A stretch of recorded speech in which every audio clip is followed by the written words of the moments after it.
అందరికీ నమస్తే. ముందుగా శ్రీ బలభీమ న్యూస్ ప్రేక్షకులందరికీ స్వాగతం, సుస్వాగతం. గత 12 ఏళ్ల తర్వాత మరోసారి దారి కాపు కాచిన మృత్యువు.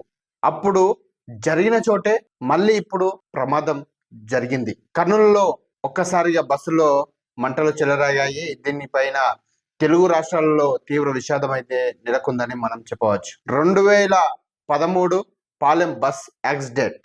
దాని తర్వాత ఇప్పుడు ప్రస్తుతం శుక్రవారం కర్నూలు జిల్లాలో జరిగిన బస్సు ప్రమాదం తెలుగు రాష్ట్రాల ప్రజల ఎలాగైతే విషాదంలోకి నెట్టిందో, సరిగ్గా 12 ఏళ్ల క్రితం ఇదే నెలలో ఇంచుమించు ఇదే ప్రాంతంలో జరిగినటువంటి బస్సు ప్రమాదం కూడా ఇదే తరహాలో జనాలను తీవ్ర దిగ్భ్రాంతికి గురి చేసిందని చెప్పవచ్చు. ఇప్పుడు జరిగిన ప్రమాదంలో 20 మంది సజీవ దహనం కాగా 2013 అక్టోబర్ 30న జరిగిన ప్రమాదంలో దాదాపు 45 మంది అక్కడికక్కడే బస్సులోనే సజీవ దహనం అయ్యారు. అయితే ఆనాడు పాలెం బస్సు ప్రమాద ఘటనపై దర్యాప్తు చేసిన ప్రత్యేక విచారణాధికారి మాజీ డీజీపీ ప్రస్తుత బాపట్ల ఎంపీగా ఉన్నటువంటి కృష్ణ ప్రసాద్ మాట్లాడారు. ఈ ప్రమాదాల గురించి ఆయన ఏం చెప్పారో తెలుసుకుందామా? మరి లెట్స్ బి. ఈ వీడియోను కూడా మొత్తం ఎక్కడ కూడా స్కిప్ కాకుండా మొత్తం చూడండి. మీకు క్లుప్తంగా ఆయన ఏం మాట్లాడారని కూడా మీకు చెప్తాను.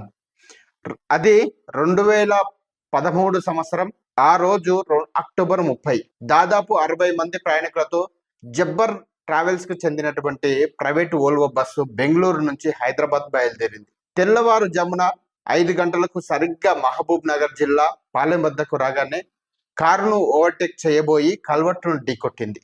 దీంతో ఒక్కసారిగా మంటలు చెలరాగాయి. ఈ ప్రమాదంలో సుమారు 45 మంది ప్రయాణికులు సజీవ దహనం కాగా మరికొంతమంది తీవ్ర గాయాల పాలై ప్రాణాలతో బయటపడ్డారు. అప్పుడు జరిగిన ఈ దారుణ ప్రమాదం భారతదేశంలో అత్యంత ఘాతుకమైన బస్సు దుర్ఘటనల్లో ఒకటిగా చరిత్రలో నిలిచింది. కాగా సరిగ్గా ఆ ప్రమాదం జరిగే 12 ఏళ్ల తర్వాత అదే ప్రాంతంలో మరోసారి బస్సు ప్రమాదం జరగడం అందరినీ ఆశ్చర్యానికి గురి చేస్తా ఉంది. అసలు ఈ బస్సు ప్రమాదానికి కారణాలు ఏమిటి అనే 2013లో జరిగిన బస్సు ప్రమాద ఘటనపై విచారణ జరిపిన ప్రత్యేక విచారణాధికారి మాజీ డీజీపీ ప్రస్తుత బాపట్ల ఎంపీగా ఉన్నటువంటి కృష్ణ ప్రసాద్ ఇప్పుడు ఈ ప్రమాదం గురించి కొన్ని విషయాలను ప్రస్తావించారు. ఇలాంటి బస్సు ప్రమాదాలకు సంబంధించినటువంటి కొన్ని కీలకమైన విషయాలను ఆయన చెప్పుకొచ్చారు.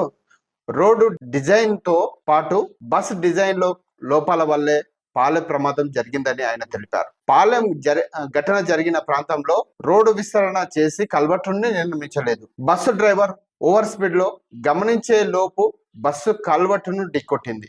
డ్రైవర్ సీట్ కిందే బ్యాటరీ కంపార్ట్మెంట్ ఉండడం వల్ల కల్వర్టును ఢీకొట్టిన వెంటనే బ్యాటరీ నుంచి స్పార్క్ వచ్చింది. పక్కనే ఉన్న పెట్రోల్ ట్యాంక్ అంటుకుంది. దీంతో బస్సులో మంటలు చెలరేగి ప్రమాదం జరిగినట్లు కూడా ఆయన చెప్పుకొచ్చారు. మరి ఈ కారణం వల్లే ఎక్కువ ప్రమాదాలు జరుగుతున్నాయన్నట్టు కూడా వాళ్ళు వెల్లడించడం జరిగింది. కాబట్టి ప్రమాదం ఎలా జరిగింది అనేది బస్సు డిజైన్ ను చూస్తే కానీ చెప్పలేం అని అన్నారు. కానీ తాను అప్పట్లో డీజీపీగా అనేక సిఫార్సులు చేశానని, ప్రస్తుతం పార్లమెంటులో కూడా సభ్యుడిగా కేంద్ర ప్రభుత్వం దృష్టికి అన్ని అంశాలు తీసుకెళ్తానన్నారు. అయితే మానవ తప్పిదం వల్లే సుమారు 85% ప్రమాదాలు జరుగుతున్నాయనే బాపట్ల ఎంపీ కృష్ణ మనోహర్ చెప్పడం జరిగింది. సో దీన్ని కంపేర్ చేస్తే ఇలాంటి ఘటనే ఉండొచ్చు అన్నట్టు కూడా వాళ్ళు చెప్పుకొచ్చారు. చూస్తూనే ఉండండి శ్రీ బలభీమ న్యూస్ ఛానల్.